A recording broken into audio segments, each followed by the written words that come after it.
Olá, tudo bem? Agradeço o seu acesso e eu quero recomendar a você que pegue a sua Bíblia, abra em Apocalipse capítulo 12. Esse é o nosso vídeo de hoje. Vamos lá? No capítulo 12 nós teremos uma nova parte aqui no livro de Apocalipse.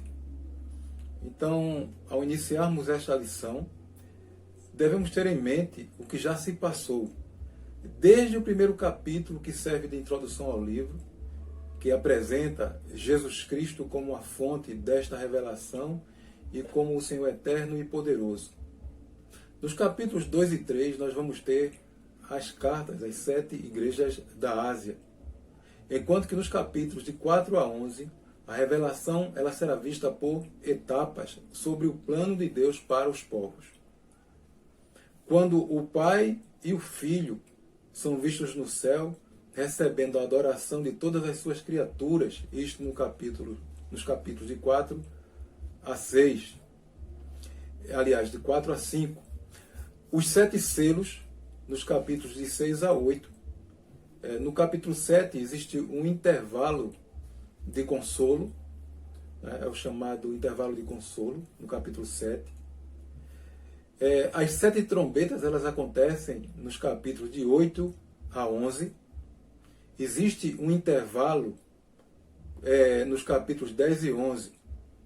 No capítulo 10, versículo 7, a 7ª trombeta ela encerra a revelação do mistério de Deus com a grande celebração da vitória dos servos do Senhor.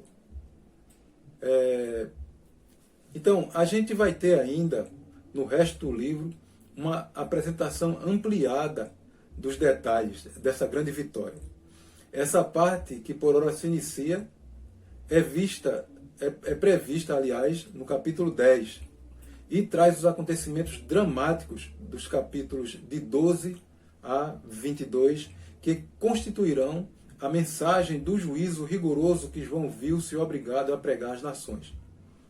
Em outras palavras, o que vamos ver agora é exatamente o conteúdo do livrinho que parecia doce em sua boca, mas amargo no estômago.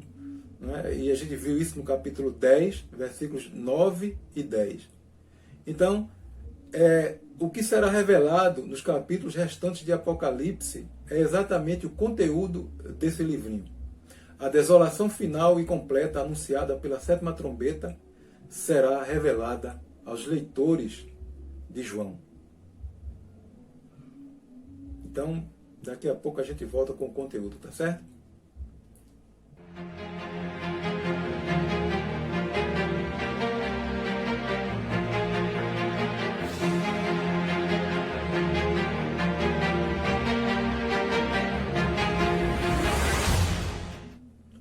Vamos logo entrar no capítulo 12, versículo 1 e 2. Viu-se grande sinal no céu, a saber, uma mulher vestida do sol com a lua debaixo dos pés e uma coroa de 12 estrelas na cabeça, que, achando-se grávida, grita com as dores de parto, sofrendo tormentos para dar à luz. Esse grande sinal no céu, como ele se inicia aqui, o versículo 1, viu-se grande sinal no céu, era uma das palavras favoritas, no caso, sinal, era uma das palavras favoritas do apóstolo João. Ela aparece com frequência em seu evangelho e aqui, no caso, no livro de Apocalipse, ela aparece 7 vezes. A palavra traduzida para sinal refere-se a algo surpreendente, muito destacado, algo bastante marcante, uma ocorrência incomum que transcende o curso comum da natureza.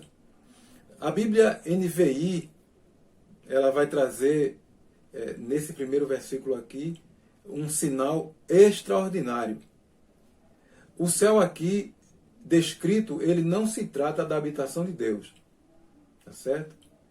Quando ele vai tratar aqui das estrelas do céu. Então, trata-se do lugar onde estão os astros do firmamento. Você pode ver isso no versículo 4. Então, o céu aqui descrito é o lugar das estrelas do céu. Versículo 4. Uma mulher vestida do sol. Esse era o grande sinal que João estava visualizando, tendo na sua visão.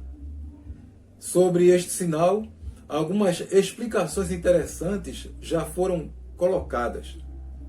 Na Idade Média, muitos interpretavam essa figura como sendo Maria, a mãe de Jesus. Aqui, no versículo 1 e no versículo 2, pode até parecer correta essa interpretação. No entanto, no versículo 17, que é o último versículo deste capítulo, nós vamos ver que esta mulher será vista como mãe de todos os cristãos, o que dificilmente se encaixa como sendo Maria, já que aqui trata-se de uma visão celestial, uma figura, portanto, maior que Maria. Talvez a maneira mais simples de solucionar essa dificuldade seja nos lembrarmos do relacionamento entre a Israel carnal do Antigo Testamento e também a Israel espiritual no Novo Testamento. A igreja cumpriu exatamente o propósito original de Deus para Israel. Os termos do Antigo Testamento usados para Israel, eles agora são aplicados à igreja. Se não, vejamos aqui algumas passagens que vão exatamente dar sentido a essa minha fala. Veja só, a igreja é propriedade exclusiva de Deus. Isso está em Efésios, no capítulo 1, versículo 14. A igreja é a nação santa de Deus. 1 Pedro, capítulo 2, versículo 9. Abraão é agora o pai de todos os que creem. Está em Romanos, capítulo 4, versículo 11. A igreja, ela é chamada de o Israel de Deus, em Gálatas 6, versículo 16. A verdadeira circuncisão são os que adoram a Deus no Espírito e se gloriam em Cristo Jesus. Então aqui é uma alusão à circuncisão feita pelo judeu até 8 dias de nascido. Então ele era levado para o templo e lá todo judeu masculino era submetido à circuncisão. E esse termo agora é atribuído aos que convertem-se ao Senhor. E ele vai dizer em Filipenses 3:3 o seguinte: a verdadeira circuncisão são os que adoram a Deus no Espírito e se gloriam em Cristo Jesus. Filipenses 3:3.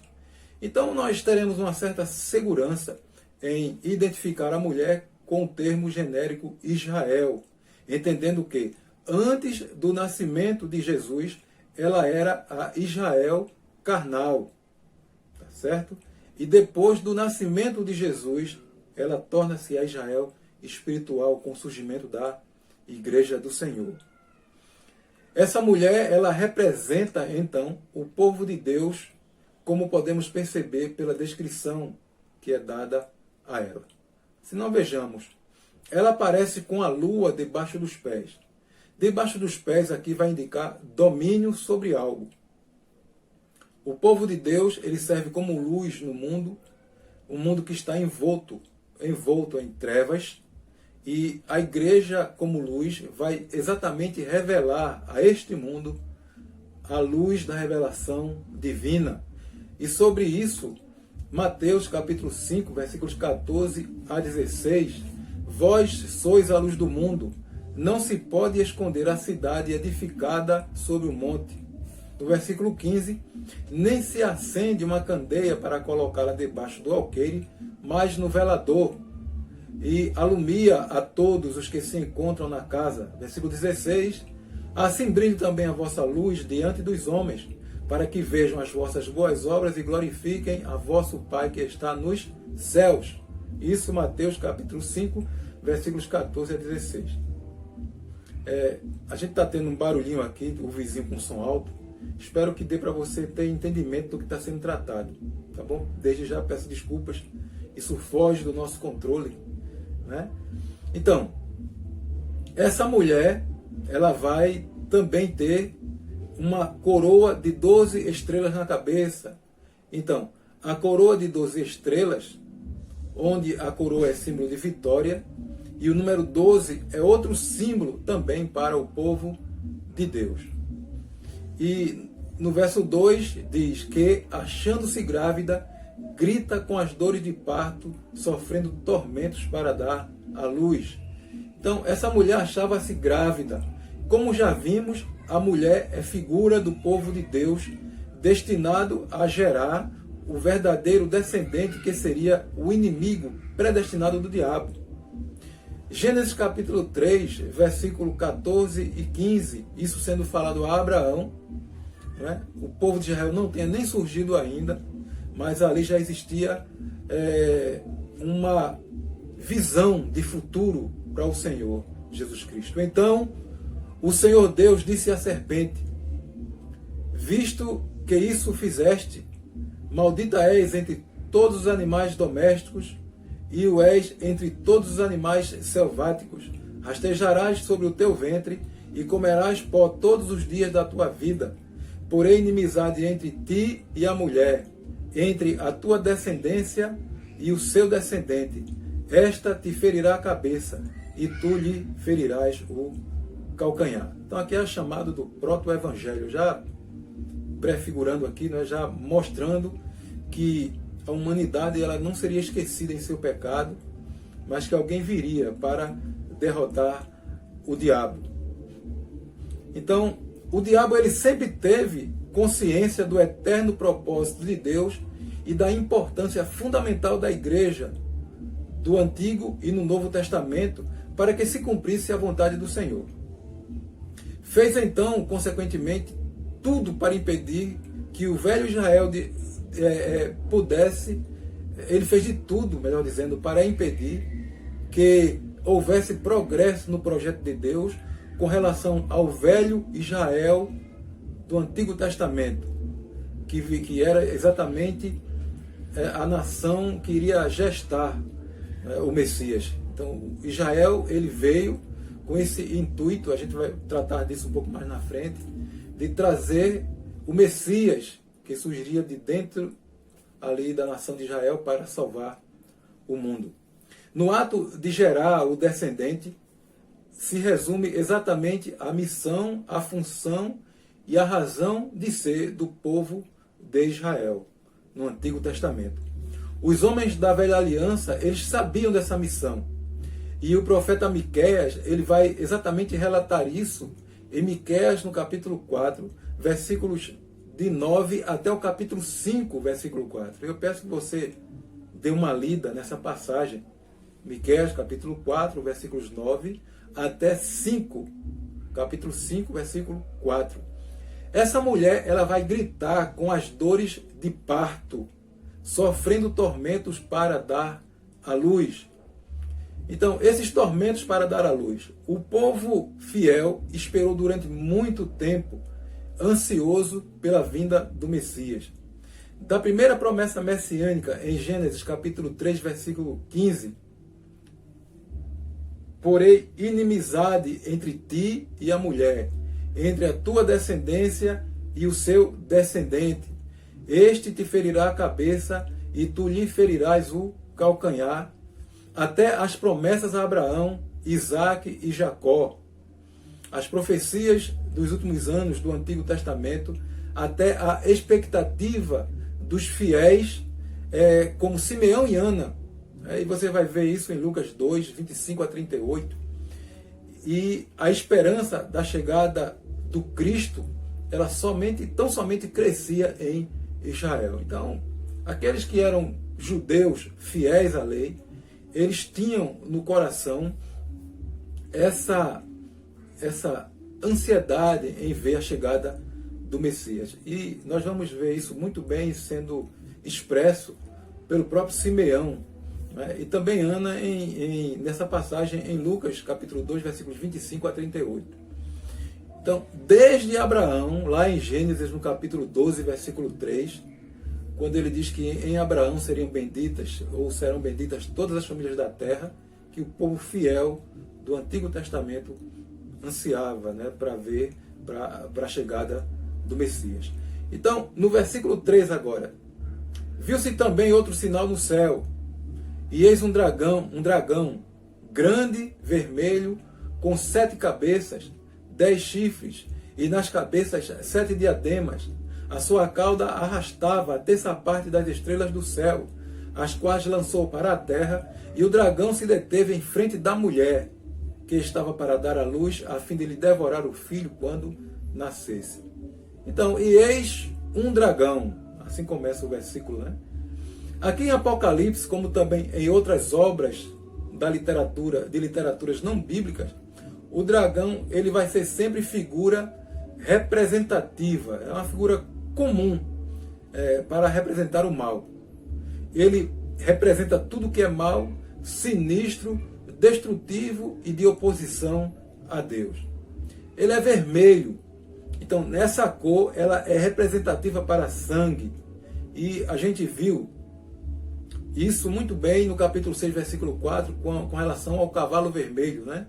Que diz assim, e saiu outro cavalo vermelho, e ao seu cavaleiro foi-lhe dado tirar a paz da terra, para que os homens se matassem uns aos outros. Também lhe foi dada uma grande espada. Então, aqui indica que a cor vermelha é uma cor representativa tanto para sangue, quanto para tendências assassinas, quanto também a sua natureza pecaminosa. Essa cor vermelha também ela é representativa para a natureza pecaminosa. E em Isaías, no capítulo 1, no versículo 18 diz: Vinde, pois, e arrazoemos, diz o Senhor, ainda que os vossos pecados sejam como a escarlata, eles se tornarão brancos como a neve. Ainda que sejam vermelhos como o carmesim, se tornarão como a lã. Isaías capítulo 1, versículo 18. Esse dragão, ele tinha 7 cabeças. Então, essas 7 cabeças, provavelmente elas vão representar a sua grande astúcia e esperteza. As muitas cabeças dele podem também indicar que será um adversário difícil de ser destruído. Com a cabeça também podemos associar a inteligência. O diabo ele é inteligente, capaz de seduzir, capaz de enganar. A primeira vez que ele aparece na Bíblia, ele é representado como uma serpente, animal sagaz, como a própria palavra diz em Gênesis 3:1, mais sagaz que todos os animais selváticos. Essa mesma astúcia, ela continua ameaçando os servos de Deus no Novo Testamento. E sobre isso, Paulo, escrevendo a sua carta aos Coríntios, na 2 Coríntios, capítulo 11, versículo 2 Coríntios, capítulo 11, versículo 3, vai dizer: Mas receio que, assim como a serpente enganou a Eva com a sua astúcia, assim também seja corrompida a vossa mente e se aparte da simplicidade e pureza devidas a Cristo. 2 Coríntios, capítulo 11, versículo 3. Tinha 7 cabeças, 10 chifres. Então, os chifres, eles eram um símbolo de força. E aqui vão indicar seu grande poder. As cabeças, elas tinham 7 diademas. Diadema aqui significa coroa real. Diferente da coroa, que no original é Stéphanos, que seria uma coroa de vitória. Essas 7 coroas, ela vai indicar a grande autoridade do dragão. Ele é um dragão enorme, né? Grande, ele diz aqui no versículo, no segundo versículo, no versículo 4. E essa grandeza do dragão, ela não está explícita. O enorme tamanho do dragão é sugerido ao se comentar que a sua cauda arrasta a terça parte das estrelas do céu, lançando-as para a terra. Então, alguns vão encontrar um significado simbólico para essa ação, né, dele arrastar exatamente a terça parte das estrelas do céu, lançando-as por terra. No entanto, aqui provavelmente não existe uma simbologia por trás desse ato, né, dele arrastar as estrelas. Mas é simplesmente uma flexão de músculos, ou seja, com a intenção de causar a impressão que há de fato um inimigo descomunal. Então, alguns vão querer atribuir a essa ação do arrastar com as caudas das estrelas, com a cauda, né? O arrastar das estrelas com a cauda, eles vão dar uma representação simbólica para essa ação. Já outros sustentam que nada mais é do que uma simples ação voluntária por parte do dragão de fazer com a sua cauda, né, a cena que se desenrola nesse versículo, para dar a intenção e o entendimento do seu tamanho grande, descomunal. É importante não se deixar levar pelos detalhes. De um lado, a mulher está evidentemente em desespero.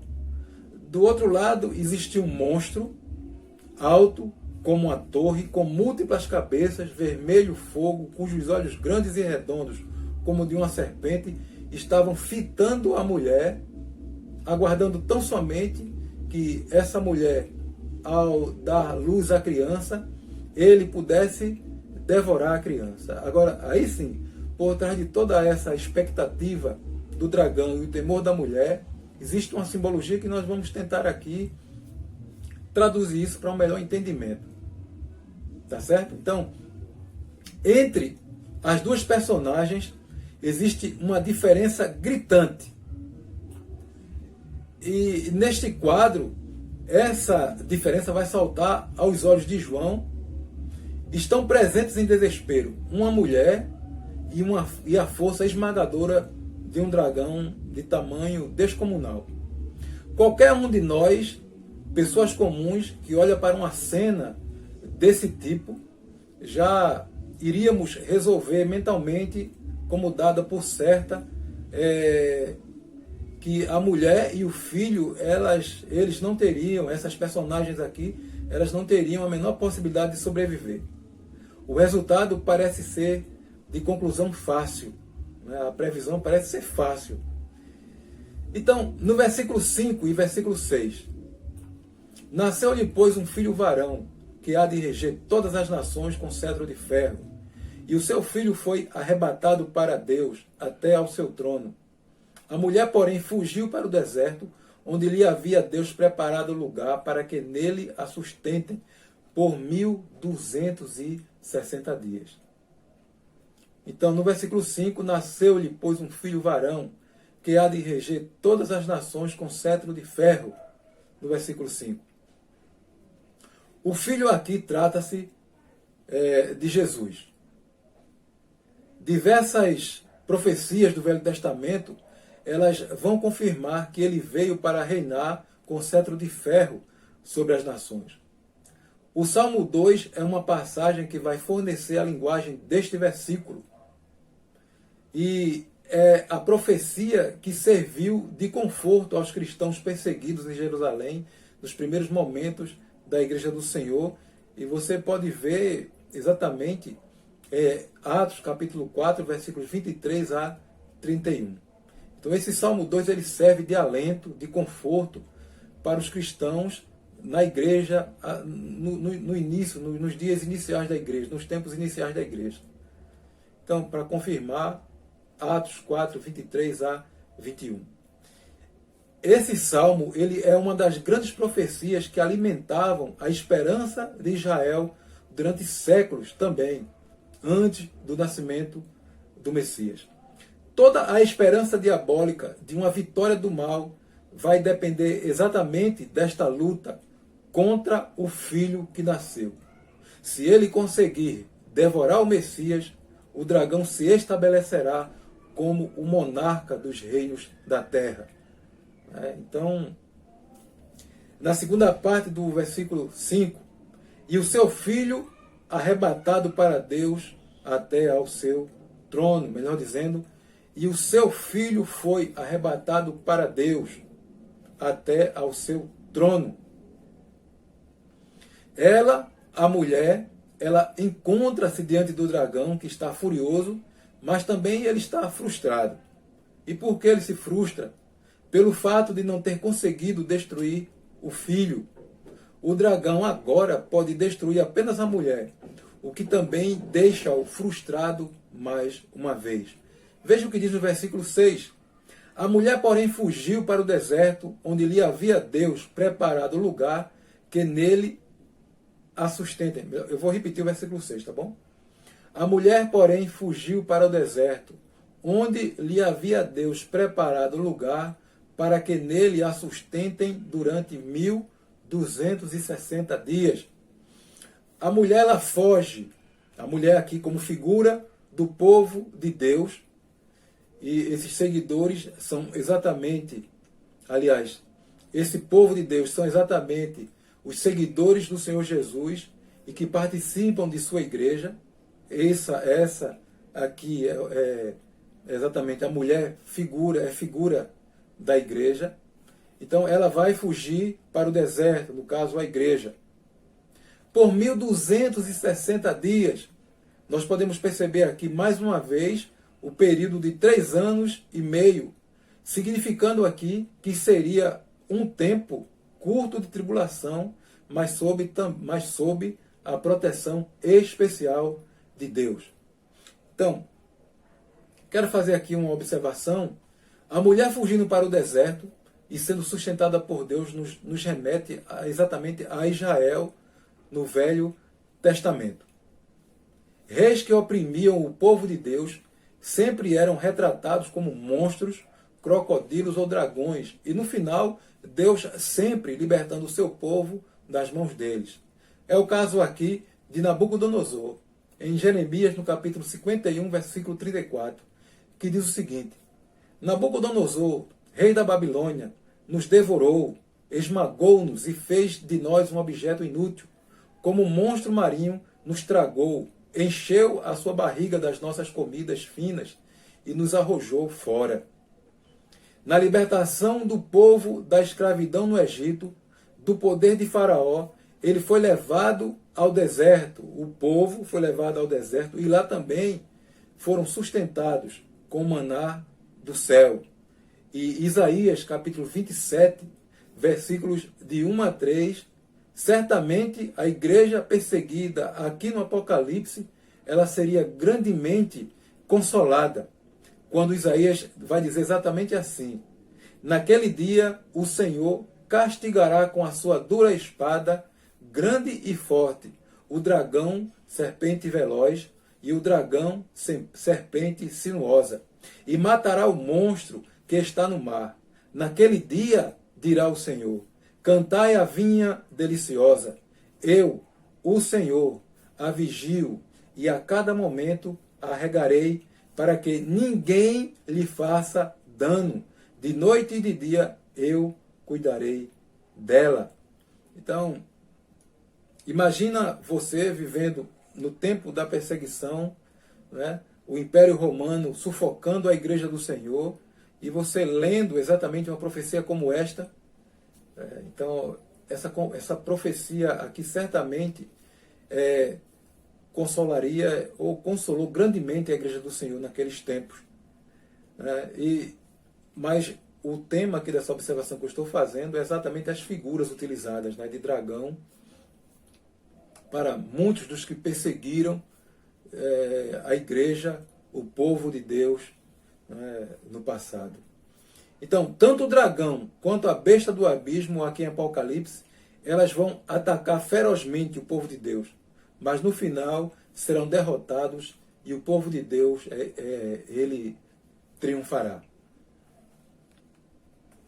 No versículo 7, antes eu vou beber uma aguinha aqui, tá bom?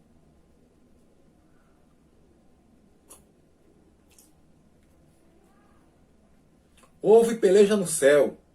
Miguel e os seus anjos pelejaram contra o dragão. Também pelejaram o dragão e seus anjos. Todavia não prevaleceram. Nem mais se achou no céu lugar para eles. Aqui no versículo 7 e no versículo 9, percebemos que o diabo tem anjos mensageiros.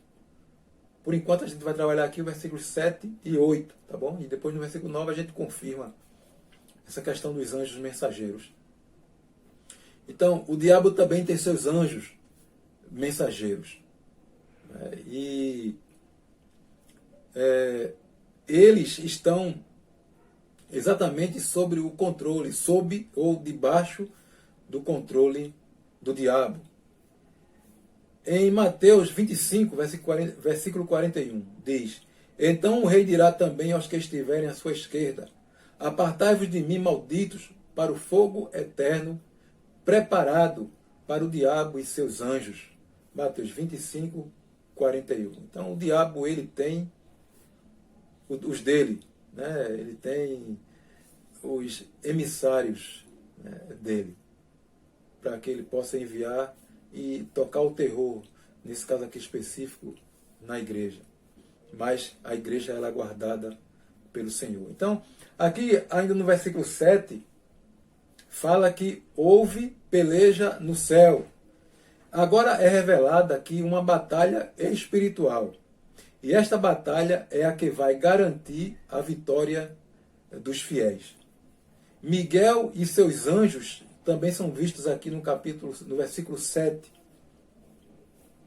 Então, a palavra Miguel significa quem é semelhante a Deus. É uma indagação. Quem é semelhante a Deus? É citada aqui por nome 5 vezes na Bíblia. E sempre como representante de Deus nas batalhas contra os inimigos do Senhor.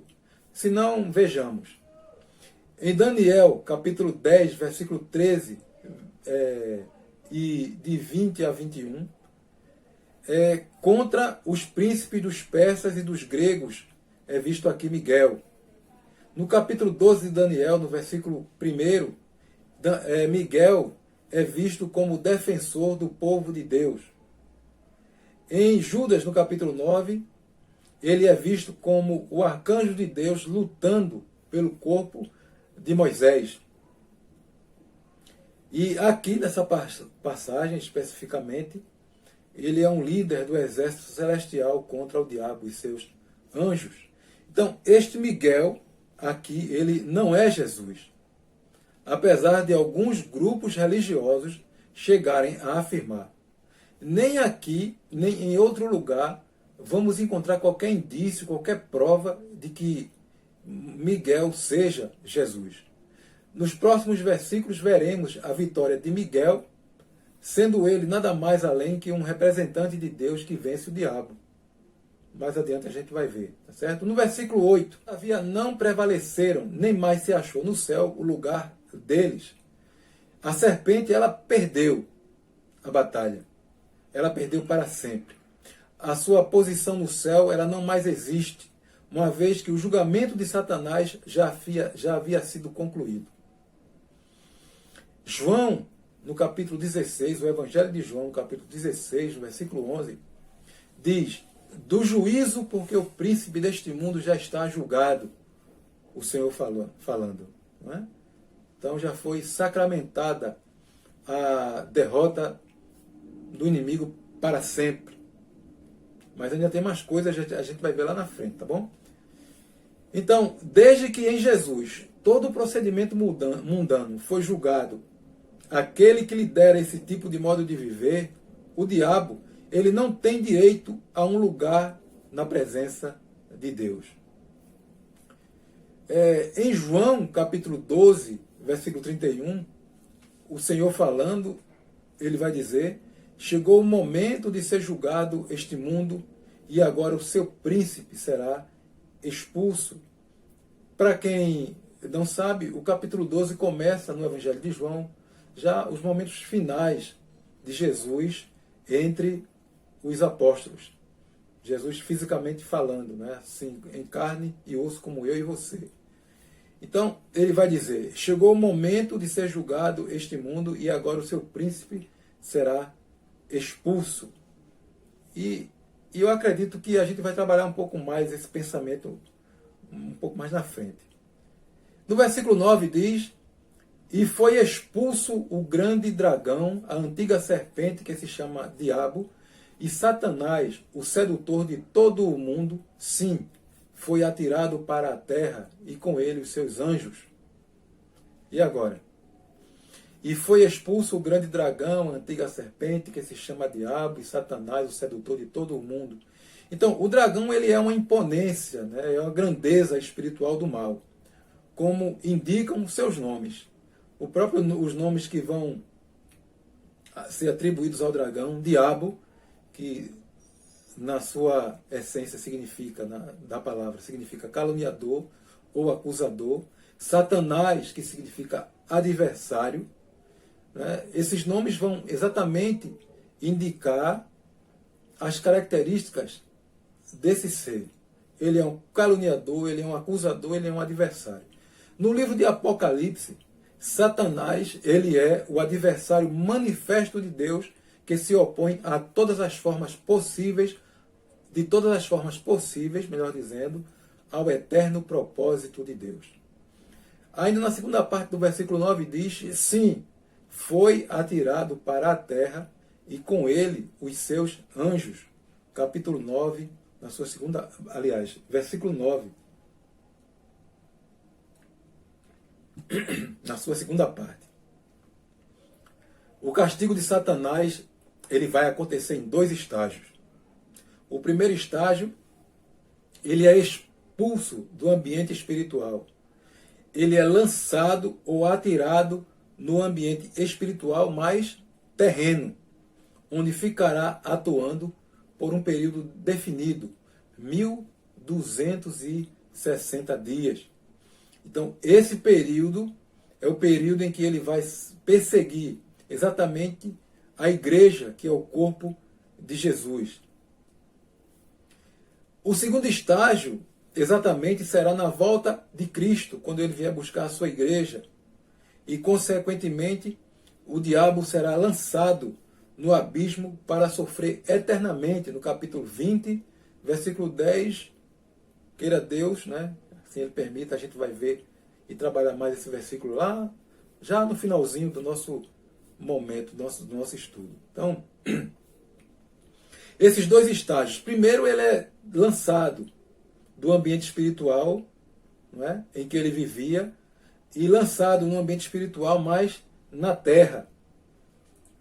E no segundo estágio é exatamente na volta de Jesus, quando ele será atirado no abismo para sofrer eternamente. Então isso resultou exatamente a obra de Cristo. Uma coisa interessante que possa entender a postura de Satanás, ele tentou se exaltar, ele desafiou as forças do céu, mas o dragão, mesmo com todo o seu tamanho descomunal, ele perdeu e foi lançado fora. Os seus anjos também perderam e foram expulsos. Veja o que diz o versículo 10. Então ouvi grande voz do céu, proclamando, agora veio a salvação, o poder, o reino do nosso Deus e a autoridade do seu Cristo, pois foi expulso o acusador de nossos irmãos, o mesmo que os acusa de dia e de noite diante do nosso Deus. A grande voz. Então seria uma voz que ninguém pode deixar de ouvir. O anúncio da vitória. Essa voz ela estava proclamando. Essa palavra proclamando, conforme o dicionário Aurélio, ele vai dizer que é comunicar ou anunciar em público, em alta voz, algo novo, uma mudança, algo muito importante que tem efeito legal e jurídico, como, por exemplo, a proclamação da República. No nosso caso aqui, nesse contexto, seria a nova ordem que ela entrou em vigor com a vitória de Jesus, sendo, portanto, o maior e mais importante acontecimento desde a fundação do mundo, isto é, a expulsão do diabo das regiões celestiais e a ascensão de nosso Senhor Jesus Cristo à destra de Deus. Seriam mudanças radicais que estavam sendo agora proclamadas por esta voz. Importante, não é? Então, e ela vai continuar dizendo, agora veio a salvação, o poder, o reino do nosso Deus e a autoridade do seu Cristo. Então, a voz proclamava exatamente isto. Aqui não se está sugerindo que Deus não possuía salvação, que Deus não possuía poder, que Deus não possuía o reino ou autoridade. As batalhas que são descritas aqui no capítulo 12, elas vão representar a luta entre os seguidores de Jesus e os servos do diabo que acontecem desde o início. A vitória ela é definitiva e também eterna. Deus revelou as coisas a João, estas coisas a João, melhor dizendo. E ele as transmitiu a nós para oferecer o consolo que os servos na terra precisam. Imagina você sendo perseguido pelo inimigo, sendo perseguido por pessoas influenciadas pelo mal, semeado por Satanás, e você agora tem a consciência de que você está exatamente sendo guardado por Deus.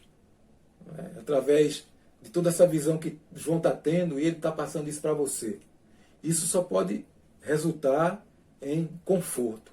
Saber que estamos sofrendo por enquanto, mas que na eternidade nada disso mais vai tirar o brilho da vitória que conseguimos em Cristo Jesus. Então, essas batalhas elas vão representar uma luta constante dos seguidores de Jesus e os servos do diabo.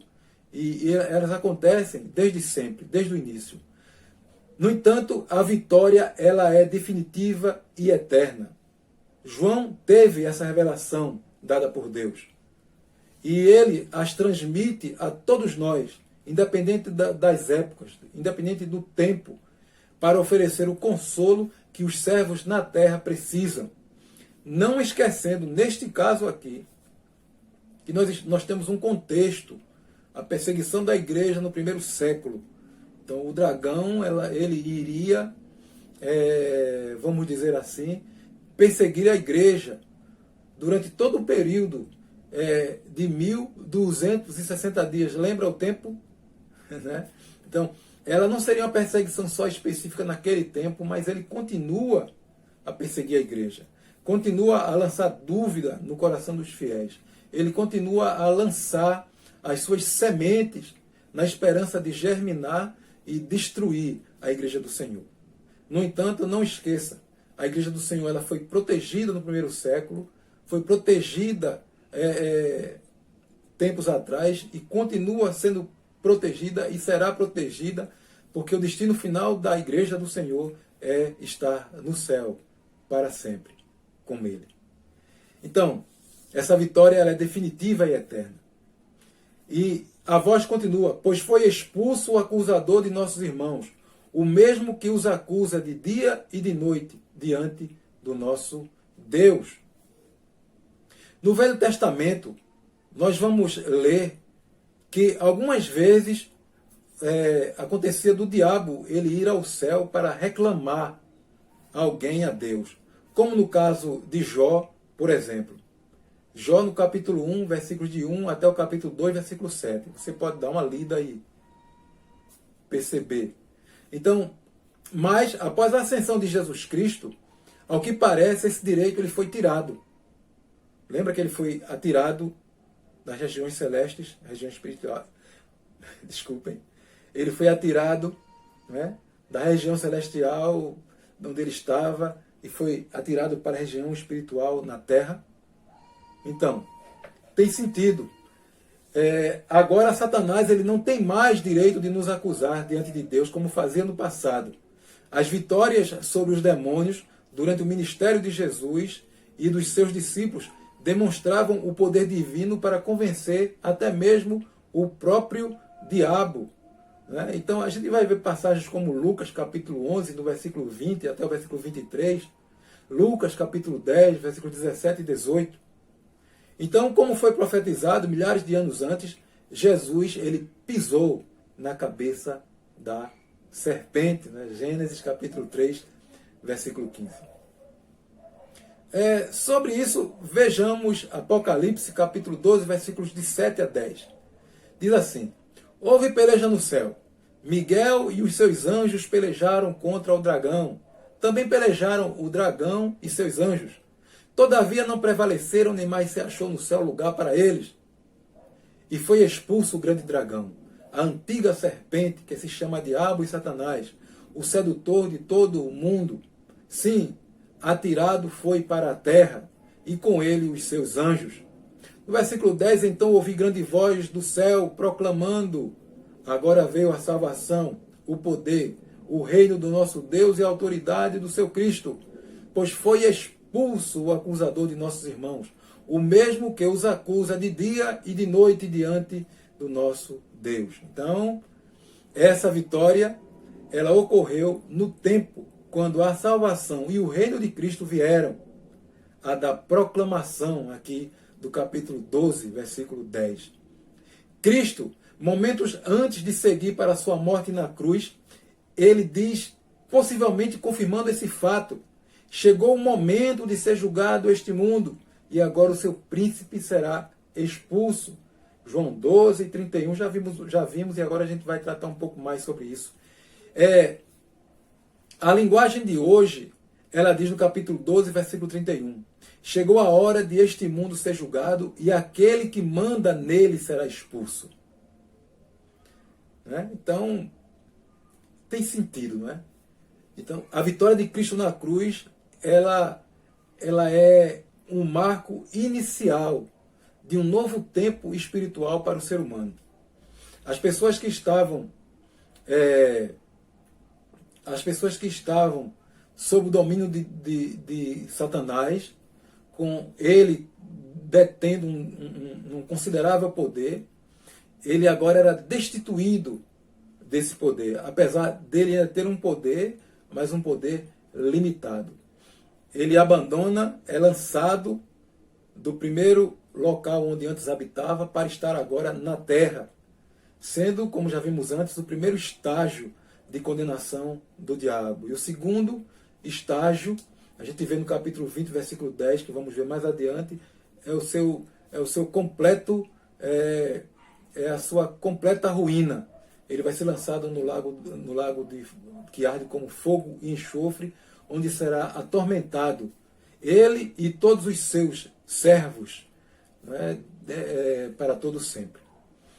Então, esse julgado aqui, quando o Senhor diz que chegou o momento de ser julgado este mundo, esse julgado aqui no grego é crisis, ou seja, sentença de condenação, julgamento condenatório, condenação e punição. Então já foi decretado. Não existe mais aquele poder que o inimigo tinha, né? Ele é destituído da sua habitação, lançado aqui na terra, e é durante esse período em que a igreja está aqui no mundo, em que ele continua ainda agora, já não conseguiu devorar o filho no seu nascimento, né, da mulher grávida, lembra da figura, e agora ele vai investir contra a igreja por um período de 1260 anos, dias, quando aí o Senhor virá para buscar a igreja. Então nós estamos vivendo esse período, né? Então no versículo 11, esse versículo 11 eu deixo para um segundo vídeo, a nossa segunda parte, tá bom? Daqui a pouco a gente retorna, porque o vídeo já está passando dos 45 minutos. E daqui a pouco a gente volta.